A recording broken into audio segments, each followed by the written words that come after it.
Hello dear friends, welcome back to our channel. ഇന്ന് ഞാൻ ഉണ്ടാക്കാൻ പോകുന്നത് പൈനാപ്പിൾ ഐസ്ക്രീമാണ് കേട്ടോ. നമുക്ക് ക്രീമോ പാലോ കോൺഫ്ലോറോ ഒന്നുമില്ലാതെ അടിപൊളിയായിട്ട് നമുക്ക് എങ്ങനെ ഫ്രഷ് ആയിട്ട് പൈനാപ്പിൾ ഐസ്ക്രീം ഉണ്ടാക്കാൻ നോക്കാം.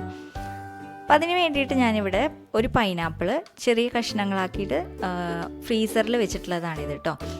തലേ ദിവസം രാത്രി ഫ്രീസറിൽ വെച്ചിട്ട് പിറ്റേ ദിവസം രാവിലെയാണ് ഞാനിത് ചെയ്തെടുക്കുന്നത്. പിന്നെ വേണ്ടത് ആവശ്യത്തിന് പഞ്ചസാരയാണ്. അപ്പോൾ അതാണ്ടില്ലേ പൈനാപ്പിൾ കഷ്ണങ്ങളൊക്കെ നന്നായിട്ട് ഐസ് പിടിച്ചിട്ടുണ്ട്. അപ്പോൾ ഇതൊന്ന് നമുക്ക് അടർത്തി എടുത്തിട്ട് ഈ മിക്സിയുടെ ജാറിലേക്ക് ഇട്ട് കൊടുക്കാം. നിങ്ങൾക്ക് ഫുഡ് പ്രോസസ്സർ ഉണ്ടെങ്കിൽ അതിൽ ചെയ്ത് കൊടുത്താലും മതി കേട്ടോ. അപ്പോൾ ഈ പഞ്ചസാര നമുക്ക് ഇതിലേക്ക് ഇട്ട് കൊടുക്കാം. വേണമെങ്കിൽ 2 ടീസ്പൂൺ വെള്ളം, തണുത്ത വെള്ളം വേണമെങ്കിൽ ചേർത്ത് കൊടുക്കാം. എന്നിട്ടിത് മിക്സിയിലിട്ടിട്ട് നന്നായിട്ടൊന്ന് പതുക്കെ ഒന്ന് അരച്ചെടുക്കാം. കട്ടയൊന്നും ഇല്ലാതെ നന്നായിട്ട് അരഞ്ഞ് കിട്ടും നമുക്ക്.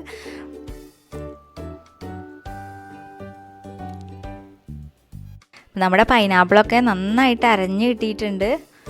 ഇനി നമുക്കിത് ഒരു പാത്രത്തിലേക്ക് ഇട്ട് കൊടുക്കാം. ഞാനിവിടെ പഴയ ഐസ്ക്രീം പാത്രം ഉണ്ട്, അപ്പോൾ അതിലേക്കാണ് ഇട്ട് കൊടുക്കുന്നത്. ഇതിൽ ചിലത് അരയാതെ കിടക്കുന്നുണ്ട്, അപ്പോൾ ഇത് നമുക്ക് ഒന്നും കൂടി അരച്ചെടുക്കണം കേട്ടോ. കട്ടയൊന്നും ഇല്ലാതെ വേണം നമുക്കിത് സെറ്റ് ചെയ്യാനായിട്ട്. അപ്പോൾ ഇതാ ബാക്കിയുള്ളതും ഞാൻ നന്നായിട്ട് അരച്ചെടുത്തിട്ടുണ്ട്. ഇപ്പോൾ ഇതിൽ കട്ടയൊന്നും ഇല്ല കേട്ടോ. അപ്പോൾ നല്ലൊരു ക്രീമി ടെക്സ്ചർ ആയിട്ടുണ്ട്. ഇനി ഇത് നമുക്ക് ഒരു പ്ലാസ്റ്റിക്കിൻ്റെ കവർ കൊണ്ട് ഒന്ന് കവർ ചെയ്ത് കൊടുക്കുക. എന്നിട്ടിത് അടച്ചു വെച്ചിട്ട് നമുക്കിതൊന്ന് ഫ്രീസ് ചെയ്യാൻ വെക്കാം.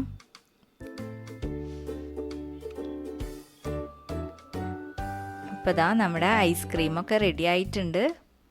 കണ്ടോ, പെട്ടെന്ന് തന്നെ കൂടുതൽ ഇൻഗ്രീഡിയൻസ് ഒന്നും ഇല്ലാതെ നമുക്കിത് ചെയ്തെടുക്കാൻ പറ്റിയ ഒരു സ്കൂപ്പർ ഉണ്ടെങ്കിൽ നിങ്ങൾക്ക് പെട്ടെന്ന് തന്നെ ഇത് സ്കൂപ്പ് ചെയ്തെടുക്കാൻ പറ്റും കേട്ടോ. നല്ല ക്രീമി ആയിട്ട് ഐസ്ക്രീമിൻ്റെ അതേ ടെക്സ്ചറിൽ തന്നെ വന്നിട്ടുണ്ട്.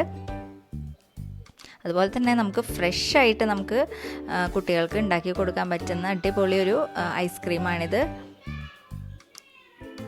ഈ ഫ്രൂട്ട്സ് ഒന്നും കഴിക്കാത്ത കുട്ടികൾക്കൊക്കെ ഇങ്ങനെ ഉണ്ടാക്കി കൊടുക്കുകയാണെങ്കിൽ ഈ ഫ്രൂട്ട്സ് മുഴുവൻ അവർക്ക് വേറെ ഒന്നും ഇൻഗ്രീഡിയൻസ് ഒന്നും ആഡ് ചെയ്യുന്നില്ലല്ലോ. അപ്പോൾ ഇതെല്ലാം അവർക്ക് നന്നായിട്ട് ഇഷ്ടപ്പെടും.